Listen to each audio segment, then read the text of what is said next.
जय हिंद दोस्तों, आपका अपना यूट्यूब चैनल ऑनलाइन स्टडी हमें स्वागत है। दोस्तों, अगर आप लोग बिहार पुलिस की तैयारी करते हैं तो यह वीडियो ज़रूर देखें।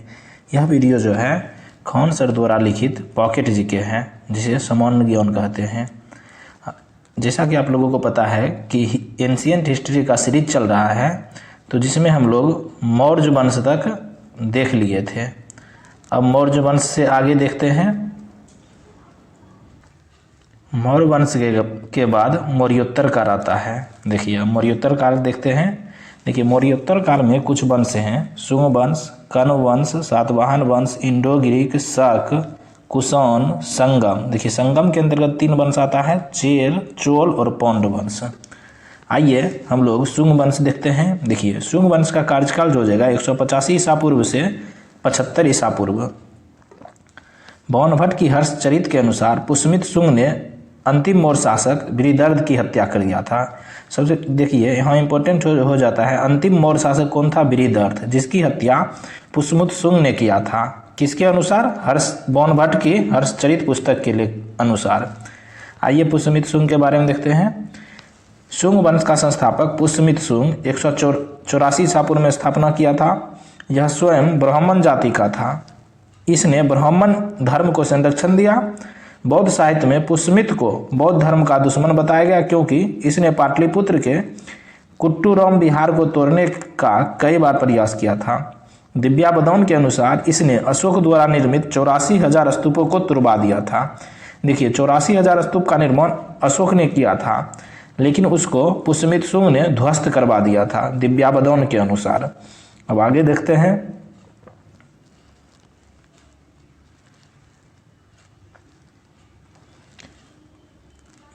इस वंश की उत्पत्ति के बारे में कोई निश्चित जानकारी नहीं है। संभवतः शुंग उज्जैन प्रदेश के थे, जहां इनके पूर्वज मौर्यों की सेवा में थे, सेनापति के रूप में। पुष्यमित्र ने 2 अश्वमेध यज्ञों का आयोजन करवाया था, जिसकी पुष्टि पतंजलि के महाभाष्य से होती है। देखिए, महाभाष्य पुस्तक के लेखक कौन थे? पतंजलि। पतंजलि को अश्वमेध यज्ञों का पुरोहित बताया गया। शुंग वंश के समय इंडो ग्रीक शासक मिनांडर ने आक्रमण किया था। देखिए, मिनांडर ने किसके समय आक्रमण किया था? शुंग वंश के समय, जिसको पुष्यमित्र ने पराजित किया था, जिसकी जानकारी गार्गी संहिता से मिलती है। पतंजलि की कुछ इंपॉर्टेंट पुस्तकें हैं, देख लेते हैं। योग दर्शन, योग सूत्र, महाभाष्य। महाभाष्य पौराणिक के अष्टाध्यायी पर टीका लिखा गया था, जिसने पतंजलि ने लिखा था। आगे देखते हैं। भागभद्र शुंग वंश का 9वां शासक था। कौन? भागभद्र। इसके दरबार में इंडो ग्रीक शासक एंटियोकिडास का दूत हेलियोडोरस आया था, तथा इसने भागवत धर्म को स्वीकार किया। हेलियोडोरस ने विदिशा के बेसनगर में गरुड़ स्तंभ स्थापित किया। किसने? हेलियोडोरस ने। यह भागभद्र के दरबार में आया था। देवभूति। देखिए, शुंग वंश के अंतिम शासक जो हो जाएगा वह देवभूति है।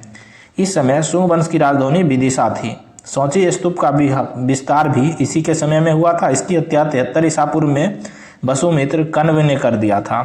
कण्व वंश के अंतिम शासक सुशर्मा थे। नोट: कण्व वंश के संस्थापक वासुदेव कण्व थे। आगे देखते हैं अब सातवाहन वंश के बारे में। सातवाहन वंश की स्थापना सिमुक ने 30 ईसा पूर्व में किया था। सिमुक ने कण्व वंश के अंतिम शासक सुशर्मा की हत्या कर सातवाहन वंश की स्थापना किया। देखिए, कण्व वंश के अंतिम शासक कौन था? सुशर्मा, जिसकी हत्या सिमुक ने किया था। देखिए, सातवाहन वंश के बारे में बहुत ही इंपॉर्टेंट है कि यह एक मातृसत्तात्मक समाज वंश था, क्योंकि नाम के आगे माता के गोत्र का वर्णन है। सातवाहनों ने अपनी राजधानी प्रतिष्ठान में स्थापित किया था। कहाँ? प्रतिष्ठान में। सातकर्णी प्रथम इस वंश का पहला प्रसिद्ध शासक था। इसकी जानकारी नागनिका के नानाघाट अभिलेख में मिलता है। देखिए, नानाघाट अभिलेख का संबंध जो हो जाएगा सातवाहन वंश से था। यह इंपॉर्टेंट पुस्तक है। गाथा सप्तशती की रचना सातवाहन नरेश हाल ने किया था। कौन? हाल ने। यह प्राकृत भाषा का ग्रंथ था। सातवाहन नरेश हाल साहित्यकार एवं कवि थे। आगे देखते हैं। सातवाहन शासकों के समय प्रसिद्ध इतिहासकार गुणाढ़ थे। इन्होंने बृहद कथा की रचना किया था। देखिए, बृहद कथा की रचना किसने किया? गुणाढ़ ने। सातवाहन वंश का महानतम शासक गौतमी पुत्र सातकर्णी था। गौतमीपुत्र सातकर्णी ने वेणुकटक स्वामी की उपाधि धारण किया। नौसिक अभिलेख में इन्हें एक ब्राह्मण कहा गया। देखिए, नौसिक अभिलेख में गौतमीपुत्र सातकर्णी को ब्राह्मण कहा गया था। सातवाहनों ने अधिकांशतः शीशे के सिक्के चलाए थे, यह बहुत ही इंपॉर्टेंट है। सातवाहन शीशे का आयात रोम से करते थे। सातवाहन काल में चांदी एवं तांबे के सिक्के का प्रयोग होता था, जिसे करसापन कहा गया था। आगे देखते हैं। ब्राह्मणों को सर्वप्रथम भूमि दान एवं जागीर देने की प्रथा का आरंभ सातवाहनों ने किया था, यह बहुत ही इंपॉर्टेंट है। सातवाहनों को पुराणों में आंध्र भृत्य कहा गया। सातवाहनों ने अमरावती, नागार्जुन कोंडा के स्तूपों का निर्माण, अजंता एवं एलोरा की गुफाओं का निर्माण, कार्ले के चैत्य का निर्माण करवाया था। सातवाहन के शासकों को दक्षिणाधिपति तथा इनके द्वारा शासित प्रदेश को दक्षिणापथ कहा गया। यज्ञश्री सातकर्णी इस वंश का अंतिम शासक था। देखिए, सातवाहन वंश के अंतिम शासक कौन था? यज्ञश्री सातकर्णी। इसके सिक्कों पर जहाज के चित्र मिलते हैं। अब विदेशी आक्रमण देख लेते हैं।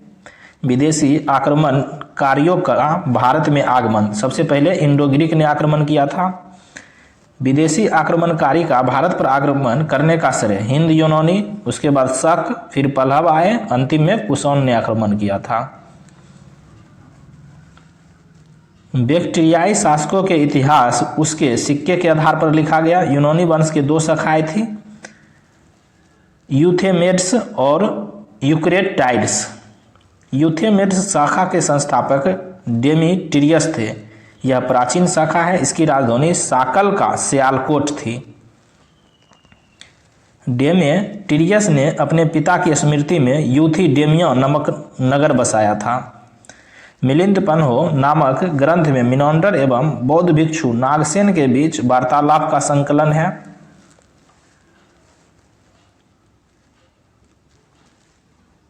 यूक्रेटाइड्स को यूनानी स्रोतों में एशिया का संरक्षण कहा गया है। भारत में सबसे पहले सोने का सिक्का यूनानियों ने ही जारी किया था, यह बहुत ही इंपॉर्टेंट हो जाता है। सिक्कों पर राजाओं के चित्र एवं तिथि लेखन की परिपाटी को यूनानियों ने ही शुरू किया। यूनानियों ने ही भारतीयों को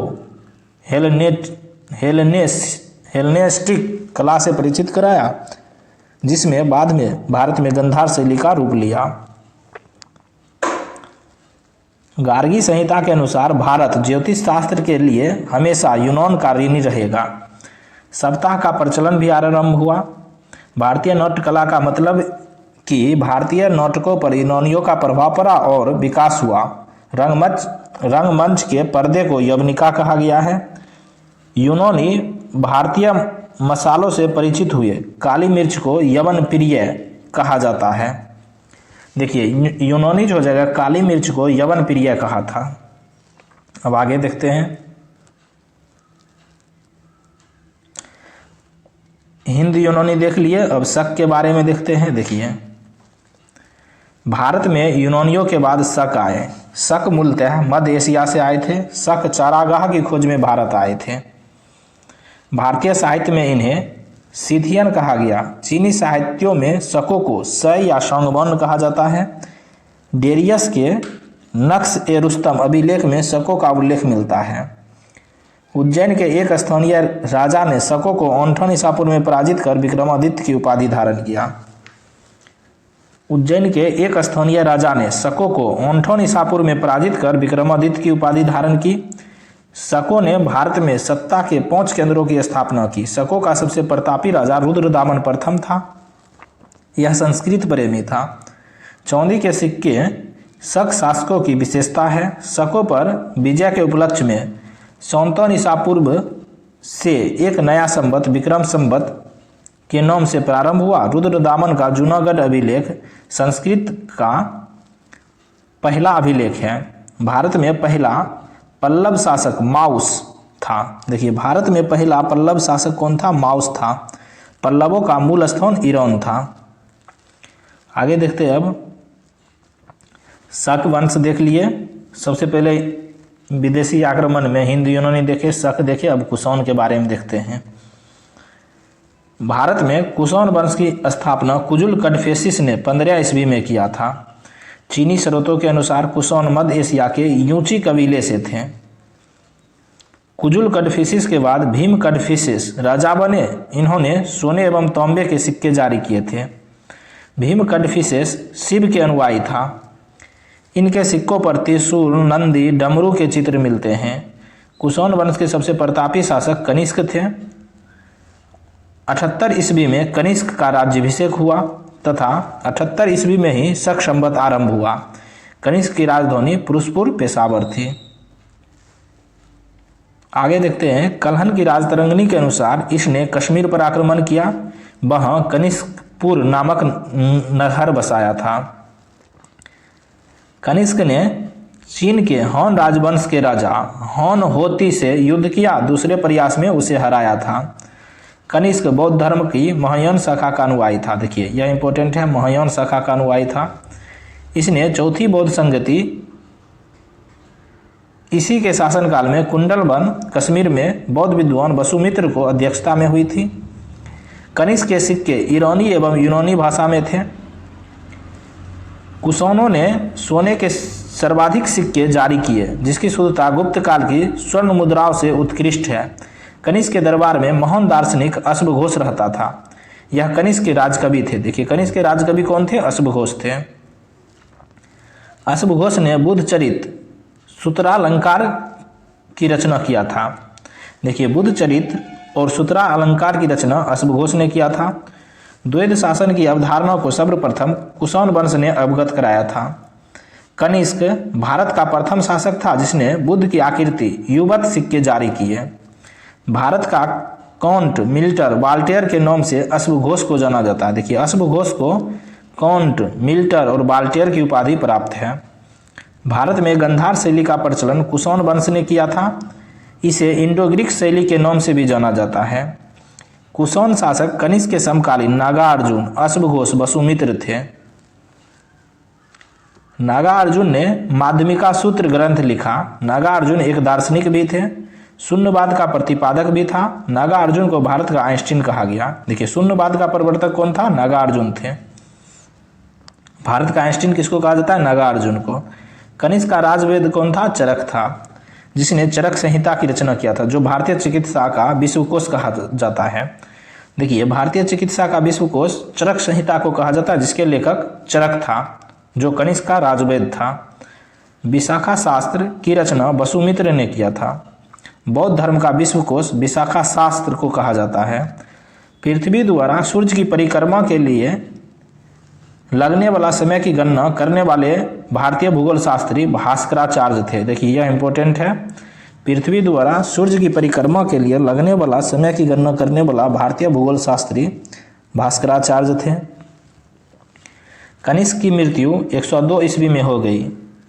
हुविस्का कनिष्क के उत्तराधिकारी थे। कुषाण वंश का अंतिम शासक कौन थे? वासुदेव। वासुदेव शैव मत अनुयायी थे। वासुदेव प्रथम, कनिष्क द्वितीय, वशिष्ठ, कृष्ण तृतीय, हुविस्का आदि कुषाण वंश के शासक थे। कनिष्क ने तक्षशिला में सिरकप नगर की स्थापना किया। सिरकप नगर की स्थापना किसने किया? कनिष्क ने, तक्षशिला में। आगे देखते हैं, कुषाणों में मृत शासकों की मूर्तियों को मंदिर में रखा जाता है। कुषाण साम्राज्य में मार्गों पर सुरक्षा का प्रबंध था, जिसमें रेशम मार्ग पर नियंत्रित रखने वाले शासकों में सबसे प्रसिद्ध कुषाण थे। रेशम मार्ग का आरंभ कनिष्क ने कराया था। इस समय वास्तुकला के क्षेत्र में सबसे अधिक विकास हुआ। सर्वाधिक बुद्ध की मूर्तियों का निर्माण गंधार कला के अंतर्गत हुआ। गंधार कला के लिए तक्षशिला प्रसिद्ध है। देखिए सर्वाधिक बुद्ध की मूर्तियों का निर्माण गंधार कला के अंतर्गत हुआ। गंधार कला के लिए तक्षशिला प्रसिद्ध है। कनिष्क के काल में मथुरा शैली का भी विकास हुआ। मथुरा संग्रहालय में कुषाण कालीन मूर्तियों का संग्रह अधिक मात्रा में है। भारत में इथोपिया से हाथी दांत एवं सोना आता था। देखिए हाथी दांत और सोना का आयात इथोपिया से भारत ने किया था। अब आगे देखते हैं। इस प्रकार हम लोग देख लिए, कुषाण वंश भी देख लिए। अब गुप्त साम्राज्य देखते हैं। गुप्त साम्राज्य हम लोग नेक्स्ट वीडियो में देखेंगे। अगर आप लोग बिहार पुलिस की तैयारी करते हैं तो यह वीडियो जरूर देखें। Thank you for watching.